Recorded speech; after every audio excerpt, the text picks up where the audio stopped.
The fridge was making that noise again. Not a hum, not even a rattle, more like a dying robot trying to cough up a hairball. Emerson stood at the kitchen counter with her laptop open, a cold cup of coffee at her elbow, and a spreadsheet on her screen that was telling her something she did not want to hear. She refreshed it. The number didn't change. -47. Before rent. Cool. She closed the laptop, opened it again. Still -47. Okay, she said out loud to no one. The fridge groaned in solidarity. She'd done everything right this month. That was the genuinely infuriating part.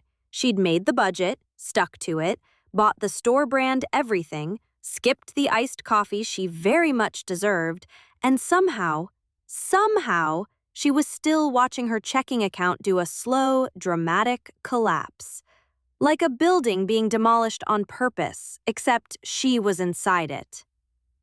The culprit turned out to be a $63 charge from a subscription she'd forgotten to cancel 8 months ago. 8 months. She stared at the transaction history. Streaming service for what? She squinted. I don't even watch. I have never once. She pulled up the account. The last thing she'd watched was a documentary about competitive dog grooming. The service was called Grooming Greatness Plus. $63 a month. 17 episodes about schnauzer trims. On a platform whose name she could not, in good conscience, defend to another human being. She put her head down on the keyboard. The thing about being a budget-conscious, responsible adult was that it made the failures sting worse. If you're reckless, you expect this. But she had a spreadsheet, color-coded categories, a notes column. She currently had -$47 and a sound effects fridge. She sat back up. Her neck was stiff from hours of screen glare. That specific tension at the base of the skull that won't commit to being a headache, but won't leave either. Through the wall, her neighbor's bass thumped a steady, indifferent beat. She knew what her mom would say. God's got it, Em. She also knew what she'd say back. That's great, but my landlord doesn't accept faith as a payment method. It wasn't that she didn't believe it. She did. Mostly. On good days, before the spreadsheet. It's just that God's got it felt abstract when she was doing very concrete math. She got up to wash the coffee mug, because apparently that's what you do when your finances are sideways. You perform small domestic acts of control. The water was warm. She stared at the drain. There was a verse she'd read somewhere, probably just some morning when she'd actually managed to open her Bible before her phone. Something from Philippians. She'd circled it and then immediately forgot to think about it further. I have learned, in whatsoever state I am, therewith to be content. She'd rolled her eyes at it the first time. Real easy to write that from prison, Paul. But the word that stuck now, standing at the sink, was learned.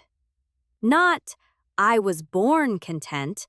Not, contentment arrived one morning and I accepted it graciously. He learned it, past tense, through things being hard and him continuing anyway. That felt different tonight, less like a bumper sticker, more like someone who'd actually been through it. She dried the mug, set it down. Here's what she actually knew. The subscription was canceled. She'd done that while still furious, which was honestly the best time for administrative tasks. The overdraft was a this-week problem, not a forever problem. She had savings she'd told herself were untouchable. But she also had a brain and could decide things. Transfer enough to cover rent. Pick up a Saturday shift. Eat the freezer meals she'd been ignoring since February.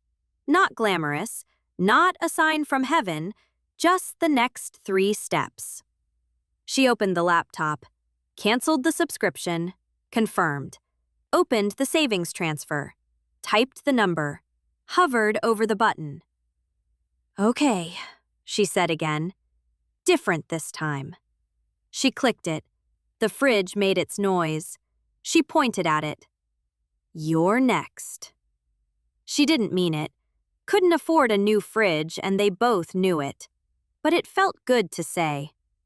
She poured the cold coffee down the sink and made a fresh cup, sat back down, opened a new tab and pulled up her work schedule to find a Saturday that could work.